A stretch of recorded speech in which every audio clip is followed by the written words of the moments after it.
At a board meeting in front of the entire senior leadership team, I reached out to shake hands with my son-in-law's father, a man who had just been introduced as the incoming chairman of the company my firm was about to rescue. He looked at my hand, then looked at me, and said loud enough for the room to hear, "I don't shake hands with tradespeople. I'm afraid of picking up the habit." The room went quiet for a half-second before a few people laughed. I withdrew my hand slowly, smiled at him, and said, "That's unfortunate. You've just declined the hand that holds your company's $42 million. His expression didn't change immediately, but his color did. And I knew, standing in that Auckland boardroom with the harbor glittering behind the glass, that everything I had spent 3 years building toward was now exactly where I needed it to be. My name is Gordon Tait. I am 63 years old. For the last 19 years, I have run a private lending firm out of a converted villa in Ponsonby that most people in New Zealand's financial world have heard of, but few could point to on a map. We don't advertise. We don't sponsor events. We don't appear in the business supplements. What we do is step into the space between a failing business and the wall it's about to hit, and we write the check that gives it one more chance, provided the people running it are worth the faith. Before Harbour Bridge Capital, as my firm is known, I spent 14 years working in corporate restructuring across Auckland and Wellington. I watched businesses fail, not because of bad products or weak markets, but because of the people sitting at the top who believed their title was a shield against consequence. I watched directors treat their staff like furniture and their creditors like inconveniences, and I watched those same directors stand in courtrooms looking genuinely baffled that the world had caught up with them. That experience gave me something more valuable than any financial model. It gave me the ability to read a room specifically, the ability to read the person at the center of it and understand, within the first 20 minutes, whether they were the kind of leader worth backing. My father taught me that. He ran a panel-beating shop in Napier for 31 years. He worked with his hands every single day, and those hands were permanently marked by his trade paint residue under the fingernails, a scar across the left palm from a sheet of metal that had slipped in 1987. He never tried to hide them. When he shook your hand, he shook it fully. Whether you were the insurance assessor in the expensive suit or the apprentice who'd been with him 3 weeks, he said the same thing to me every time I watched him do it. "Son, the way a man offers his hand tells you more about him than anything he'll say in the next hour. Pay attention to the offering." I have paid attention my entire professional life. In the spring of 2021, a family-owned engineering and construction firm called Brackenfield Group walked into my awareness through a mutual contact in Wellington. Brackenfield had been operating for 47 years. They built bridges, water infrastructure, and civil engineering projects across the lower North Island and the upper South Island. At their peak, in 2017, they employed 612 people and held government contracts worth over $300 million across a 10-year horizon. By the time their file landed on my desk, they were burning through cash at a rate that gave me pause, and their relationship with their primary bank was described by the contact, who referred them as cordial in the way that a dentist is cordial right before they tell you it needs to come out. The man who built Brackenfield Group was not the man asking for my help. Edmund Brackenfield, the founder, had passed away in 2018. The company had passed to his son, my contact told me, and the son had passed effective operational control to his wife's father, a man named Desmond Forde, who had inserted himself into the chairmanship through a combination of family pressure and a shareholding restructure that Edmund's estate lawyers were still quietly furious about. I read the Brackenfield file over a weekend. The engineering business itself was sound. The project pipeline was strong. The workforce was skilled and experienced. The rot, as it always is in these situations, was not in the work. It was in the decisions being made 3 floors above the work. Desmond Forde was 71 years old. He had spent his career in property development, a world where the rules of engagement are entirely different from infrastructure engineering, shorter timelines, faster returns, and a tolerance for leverage that would make a civil engineer go pale. He had brought that philosophy into Brackenfield and applied it with the confidence of a man who had never been seriously wrong in his own estimation. He had refinanced the company's core assets to fund 2 speculative acquisitions that had nothing to do with engineering, a logistics company in Christchurch and a commercial property syndicate in Tauranga. Neither was performing. Both were bleeding. The combined debt service on those acquisitions was choking the operational business that had sustained 600 families for nearly 5 decades. I assigned my senior analyst, a woman named Patricia Wren, to lead the due diligence. Patricia has been with Harbour Bridge Capital for 11 years. She is methodical to the point of being unsettling, the kind of person who cross-references a footnote in an annual report against a council consent application and finds something the lawyers missed. For 4 months, Patricia and her team worked through Brackenfield's books with the thoroughness of a forensic audit. What they found confirmed what I suspected. The core business could be saved. The acquisitions needed to be unwound. And the leadership needed to change. What I had not yet fully understood was that Desmond Forde had no intention of changing anything. My son's name is Andrew. He is 34 years old, and he married Brackenfield's granddaughter, Desmond Forde's daughter, a woman named Melissa, 3 years before this story begins. I had met Desmond at the wedding, briefly, across a table crowded with flowers and the particular noise of a large Maori family celebrating loudly and warmly. He had shaken my hand that evening, or rather, he had allowed me to shake his, holding his fingers out at a slight angle, as if the gesture were a concession rather than a greeting. I had noticed it. I had filed it. When Brackenfield's file arrived, I knew immediately that the situation had the potential to become a personal catastrophe if I wasn't precise. My son was employed by Brackenfield in a senior project management role. He had been there 7 years. His career, his professional reputation, and by extension, a significant part of his marriage's stability were all threaded through this company. I could have handed the file to another firm. Several of my counterparts in Wellington would have been capable. But I looked at the file, and I looked at what I knew of Desmond Forde, and I made a decision that broke every protocol I had established in 19 years. I decided to stay, but to remain invisible. I told Patricia and my legal team that for the duration of the negotiation, I would be absent from all formal correspondence and every meeting. My name would not appear on documents that crossed Desmond Forde's desk. I would not attend site visits. I would not join calls. To Brackenfield's chairman, Harbour Bridge Capital would be represented by Patricia Wren, my senior analyst, operating with full authority. I wanted to see how Desmond Forde behaved when he believed no one of real consequence was watching him. Patricia's weekly briefings became the rhythm of my working life for the following 4 months.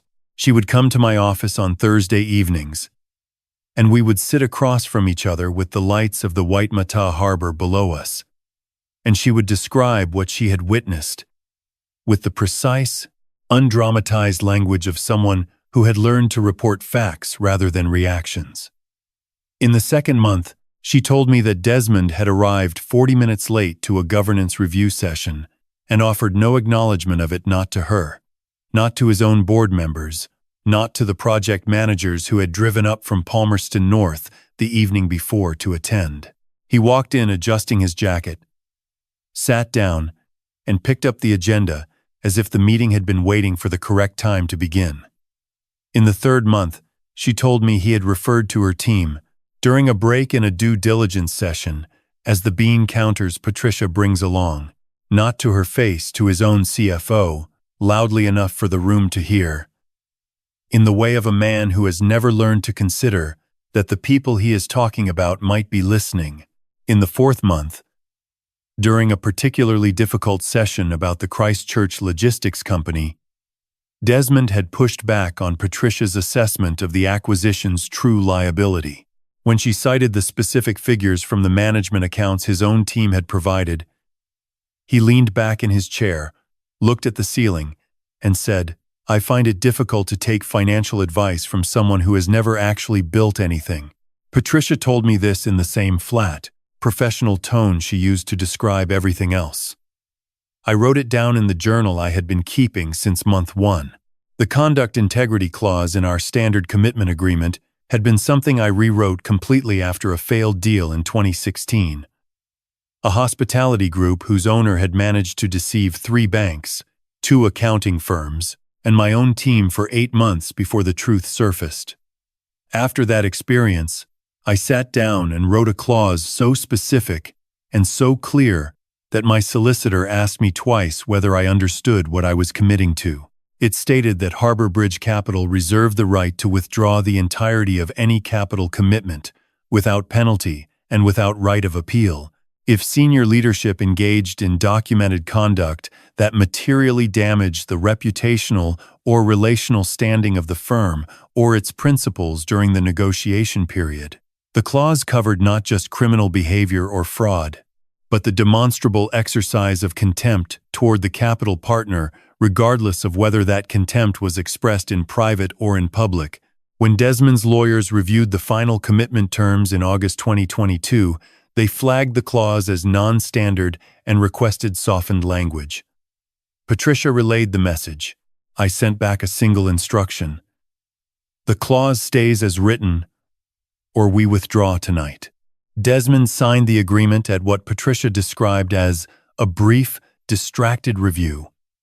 She had watched him flip to the signature page without reading the preceding 3 pages, the way you sign a form at a doctor's office when you've decided the risks are theoretical and apply to other people. I learned 2 weeks later, from a member of the Brackenfield board who had become quietly cooperative with us during due diligence, that Desmond had told his lawyers the clause was boilerplate for cautious people, and that he had no intention of doing anything that would trigger it. He said this. The same week, Patricia had documented him calling her team bean counters in front of his own staff. I added both facts to the journal. It was Patricia who first told me about the documents. She called on a Tuesday evening in early September, while I was on the deck of my house, watching the lights come on across the harbor. Her voice carried the particular quality of a person delivering news they have verified 3 times before speaking. "Gordon," she said, "I need you to come into the office tonight. There's something on the secure server you need to see in person." I was there within 40 minutes. What Patricia had found during a routine security check was a pattern of internal document access originating from a device registered to Andrew and Melissa's home network.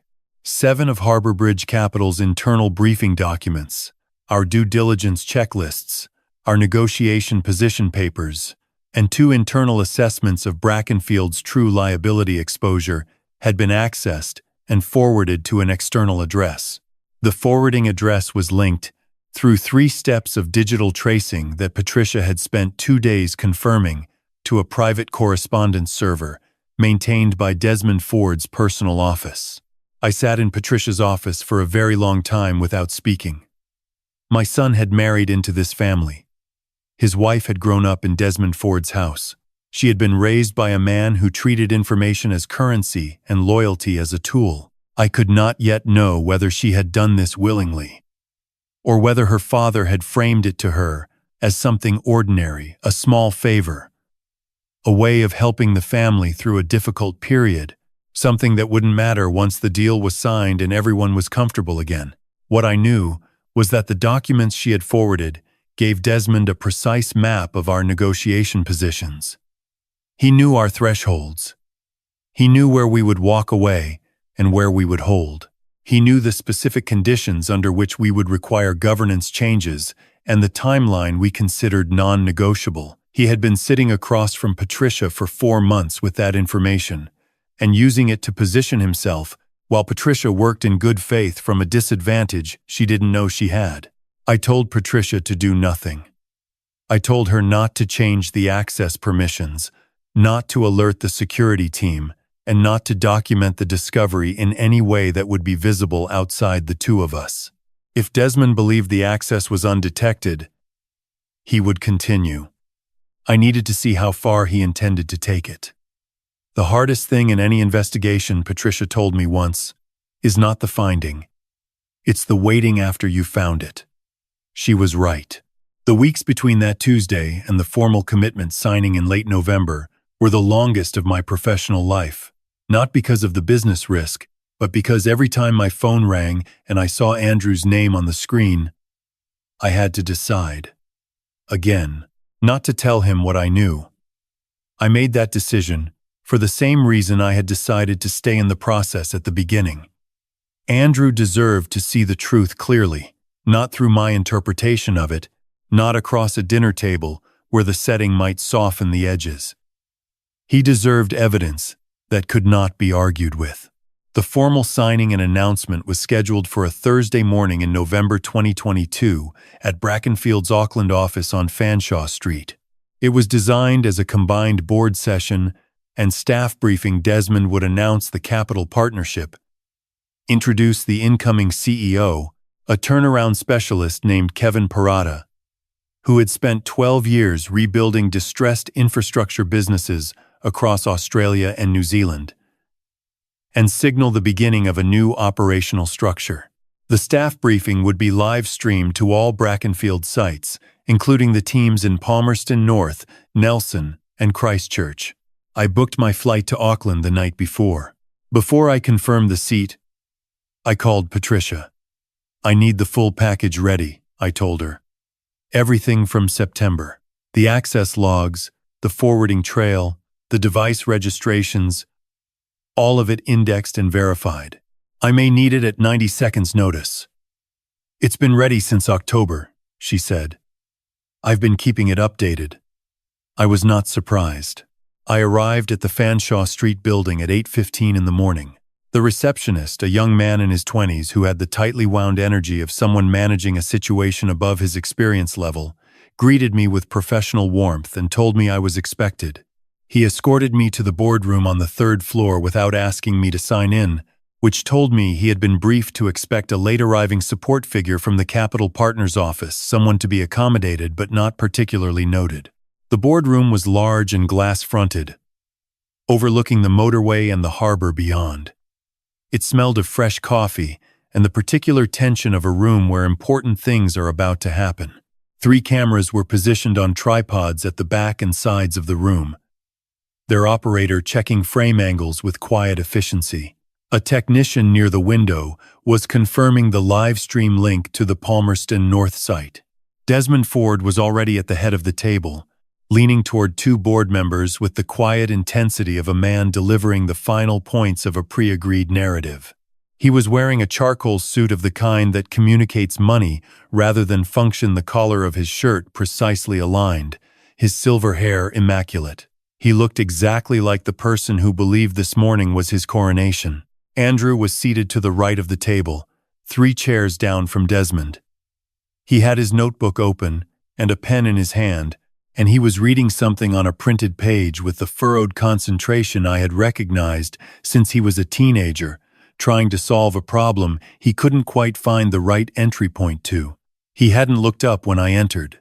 Kevin Parada, the incoming CEO, was seated near the middle of the table. He was 44, compact, with the patient, quietly alert eyes of a man who had been in enough difficult rooms to know when one was about to become more difficult. He glanced at me when I walked in a brief, assessing look, then returned to the document in front of him. The escort gestured toward a chair near the credenza at the side of the room, the kind of position designated for support staff and observers. I didn't go there. I walked to an empty chair at the far end of the table, pulled it out without ceremony, and sat down. I placed my leather portfolio in front of me and aligned it with the edge of the table. Desmond noticed. He looked up from his conversation with the board members, registered me, and formed an expression of mild, automatic dismissal. "The support materials can go on the credenza," he said, gesturing with a slight wave toward the side table. "Someone from our team will collect them before we begin." He said it in the tone of a man who speaks to service people without adjusting his register, not unkind exactly, but entirely absent of the recognition that the person he was addressing had a particular identity. I didn't respond. I didn't move toward the credenza. I opened my portfolio, removed a single sheet of paper, and placed it in front of me on the table. That was when Andrew looked up. I watched the recognition move across my son's face in stages. First the surprise, the widening of the eyes, the slight forward lean, then the confusion, rapid and visible, as he tried to construct a framework for why his father was sitting at a Brackenfield board table. Then the stillness, that careful, deliberate composure that told me he had decided to hold everything internal until he understood more. He looked at me, then at the portfolio on the table, then back at the page in front of him. His knuckles were white against the paper. I looked away from Andrew. I looked at Kevin Parada. I extended my hand across the table toward him and said simply, "Morning. I'm Gordon. Not Gordon Tait. Not Gordon from Harbor Bridge. Just Gordon." Offered in the register of one professional to another, with no hierarchy implied.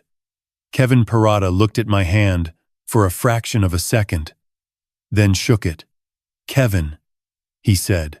He had no context to place me accurately, but he had the instincts of a man who understood that a person who sat at the table without an invitation had earned the right to do so by some mechanism he hadn't been briefed on.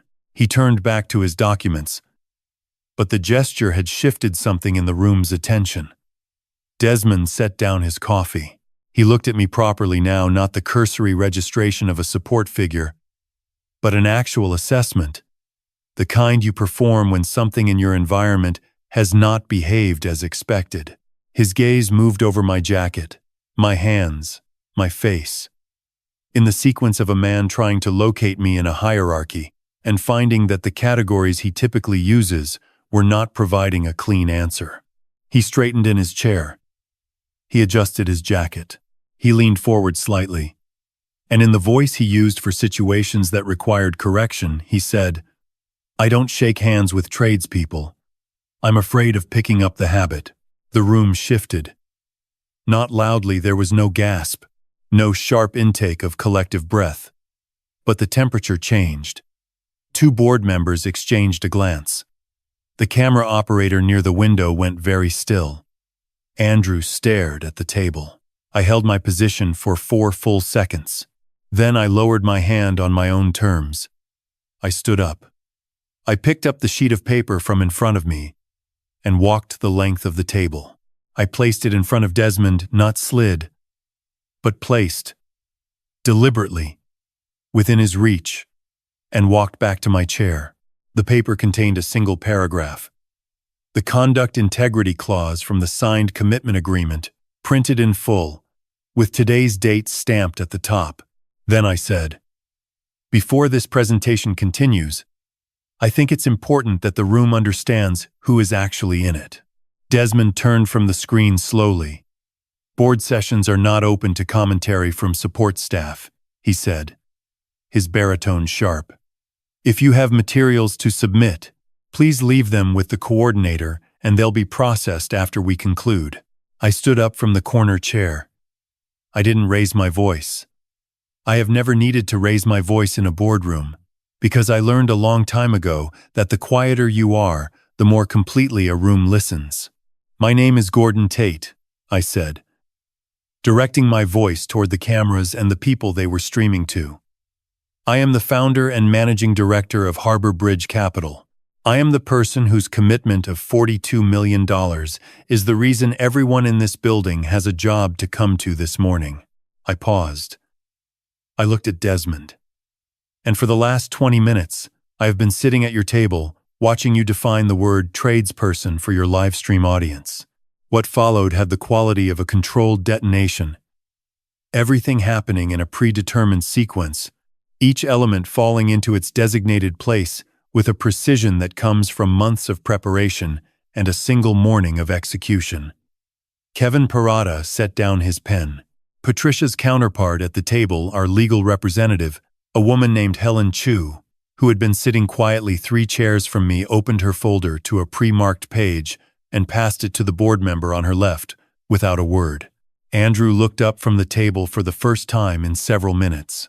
His face had the particular stillness of a man who has just understood a very large number of things simultaneously. Desmond's jaw tightened. He looked around the table, seeking the particular kind of agreement that had always been available to him in rooms like this. The collaborative deference of people who needed something from him. He didn't find it. The board members were reading their documents. The independents were looking at Helen Chu's page. Gordon, Desmond said my name with a particular precision, the way you say a word you're trying to deprive of weight. We are family. Andrew married my daughter. Whatever professional disagreements we've had today, this conversation belongs somewhere private. You are not going to withdraw from this deal. You know what it means for the company, for 600 families, for Andrew's career, for Melissa's future. You would not do this to your own son. I had been waiting for this. I had known he would go there. Because it was the move of a man who had run out of every other option. He had looked at my love for Andrew and decided it was his most reliable leverage. I looked at him without any of the things he was hoping to see. You are correct that family matters to me, I said.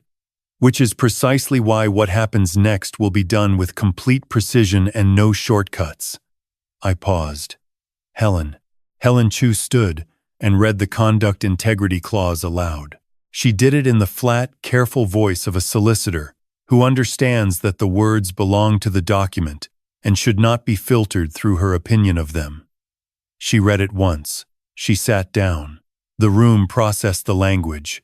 I watched the independent board members reach the specific phrase documented conduct that materially damages the reputational or relational standing and read it twice.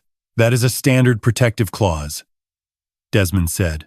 His voice was maintaining its register with visible effort.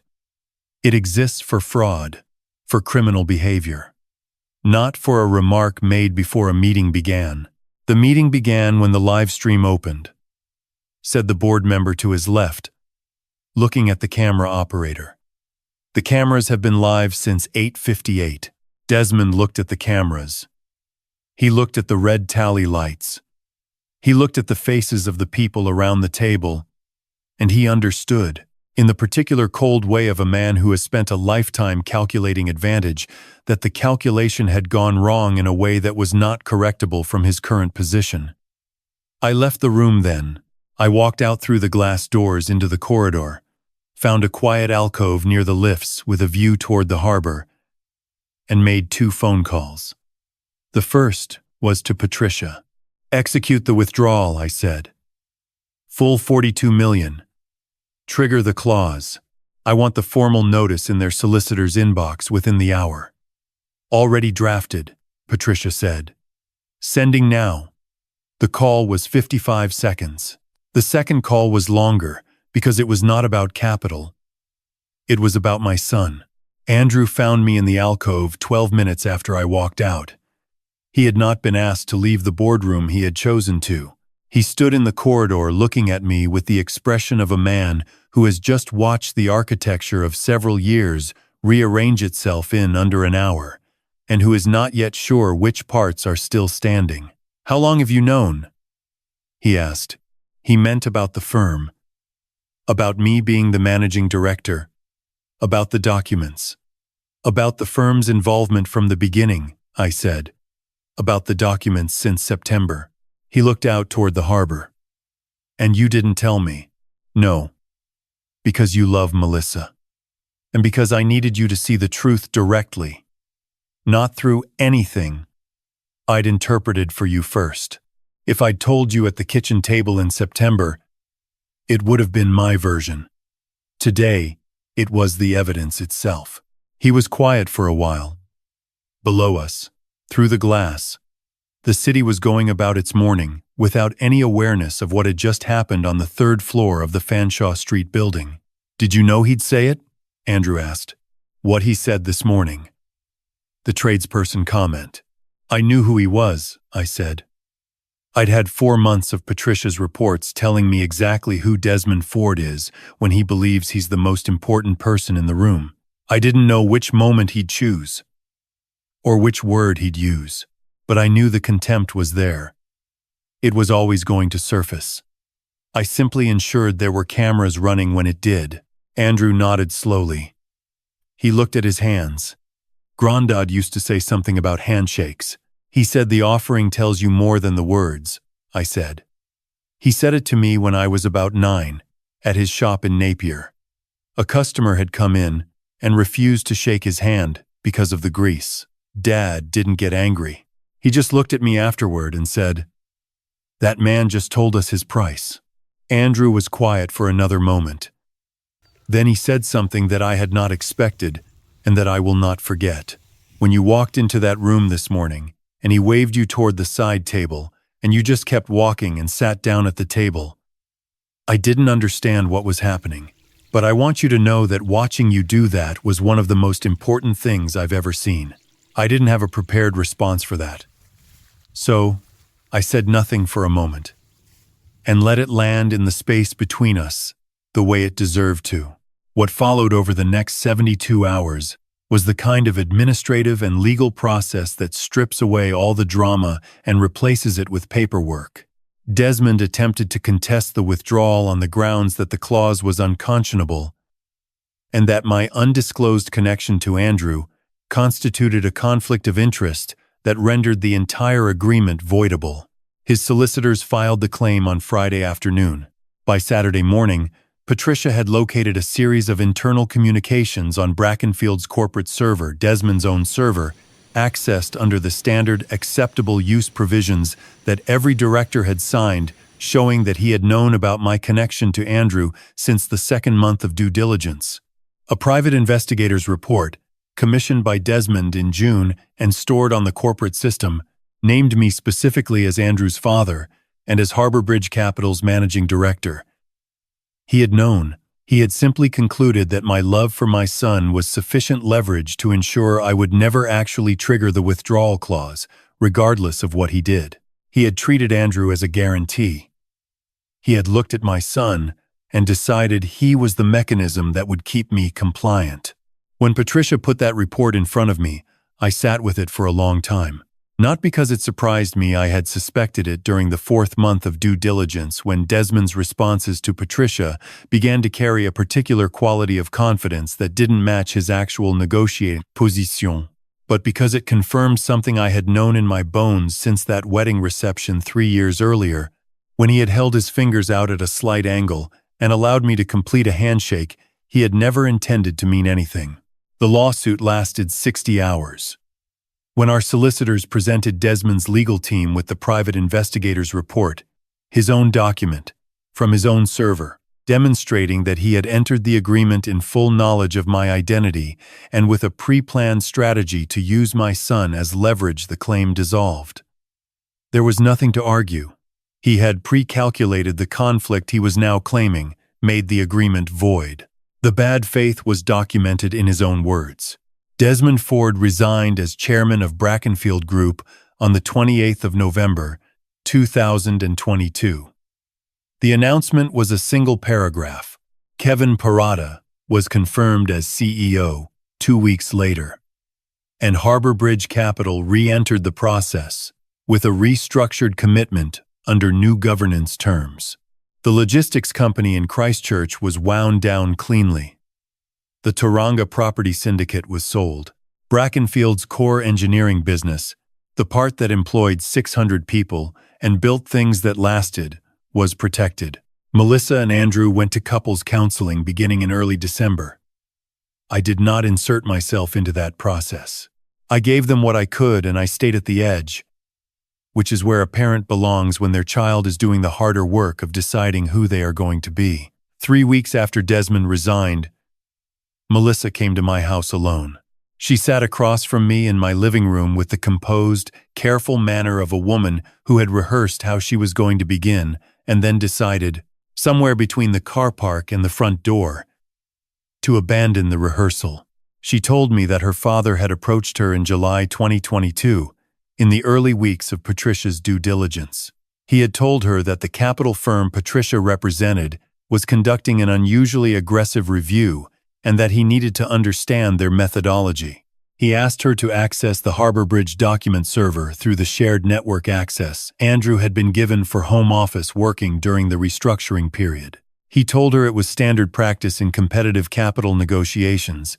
He told her it would help Brackenfield prepare stronger responses. He told her no one would be harmed by it. He did not tell her that the firm she was accessing was run by her husband's father. She found that out when I introduced myself in the boardroom. She sat in my living room with her hands in her lap and said, "I want you to know that I am not asking for anything. I'm not asking you to forgive me, or to tell Andrew it was less serious than it was. I'm telling you because you deserve to know what happened from me directly, not through a document." She paused. "And because I think you're the only person in this situation who will actually hear it without deciding in advance what it means." I listened without interrupting. When she finished, I said, "What you did caused real damage. I want you to understand that clearly. The position papers you forwarded gave your father a precise map of our negotiating strategy, and he used it to extend a process that was hurting the company's employees while it served his interests. That is the harm." I looked at her. "What I also understand is that you were placed in that position by a man who treated you as a resource. That does not remove your responsibility, but it is part of the truth, and it matters." She nodded. She didn't argue with any of it. Before she left, she handed me a manila envelope. Inside were 3 months of her father's internal correspondence that she had been quietly copying since August, when she had begun to understand that the shape of what her father was doing was larger and older than a single capital negotiation. The pattern she had found using a trusted family member to extract internal documents from a capital partner, then positioning himself to negotiate from a fraudulently informed position, was not new. She had found evidence of a similar arrangement with a Wellington infrastructure fund 2 years earlier and a family friend turned investor before that. Her father had a method. She had been the latest iteration of it, and she had not known until she was already inside it. I kept the envelope. I used it, eventually, in cooperation with 2 other parties whose complaints had never previously been formalized, to ensure that Desmond Forde's approach to private capital negotiation became a matter of record with the Financial Markets Authority. That process is not my story to detail. It belongs to the people it more directly affected. What I can tell you is that when you choose a path that uses the people who love you as instruments, the cost is not abstract.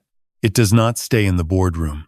It follows you home, sits across from you at the table, and looks back at you with the face of your daughter, asking why you taught her to be useful instead of honest.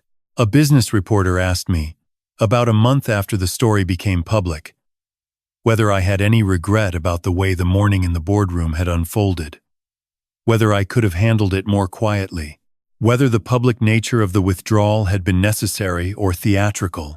I told her what my father told me at that panel-beating shop in Napier, when a man had refused his hand and walked away thinking he had said nothing at all. "A man who won't offer his hand honestly has already told you his price," I said. Desmond Forde told me his price on a Thursday morning in Auckland. The cameras were on because they were always going to be on. The only thing I chose was to be in the room when it happened. There is a lesson in this that has nothing to do with $42 million or conduct integrity clauses or the mechanics of corporate governance. It is simpler than that. And my father understood it without ever running a firm. Integrity is not what you perform when people are watching. It is what you maintain when you believe they are not. The moment you begin treating other people, your employees, your family, your capital partners as instruments for your convenience, rather than as people with their own dignity and worth, you have already begun paying a price you haven't yet seen on the invoice. The invoice arrives. It always does. Sometimes it arrives in a boardroom with sometimes it arrives across a living room table. But it arrives. Protect the people who trust you. Not because you will be found out if you don't, though you will, but because the person you become when you stop protecting them is not a person worth becoming. My father shook hands with everyone. The shop owner and the apprentice, the insurance assessor and the customer who had made his life difficult for a decade. He offered his grease-stained hand fully and without apology, because he understood that the gesture was not about him. It was about the other person. It was about saying, "I see you. You are worth the offering." That is the only business principle worth carrying into any room. After I received Andrew's message telling me that he and Melissa had begun counseling, I sat for a while at my desk and looked out toward the harbor. The water in early December catches a particular kind of late afternoon light, sharp and clean. The kind that shows you things clearly without making them look easier than they are. I thought about the long route it had taken us to get to that message. The months of silence. The morning in the boardroom. The envelope on my desk. I thought about a 9-year-old boy standing in a Napier panel-beating shop, watching his father extend his hand to a man who had just made him feel small. And I thought about how that moment, which my father never mentioned again, had been the most useful thing anyone had ever given me. Some gifts take 40 years to fully open, but they are waiting for you when you need them. If you have had the grace to receive them properly the first time,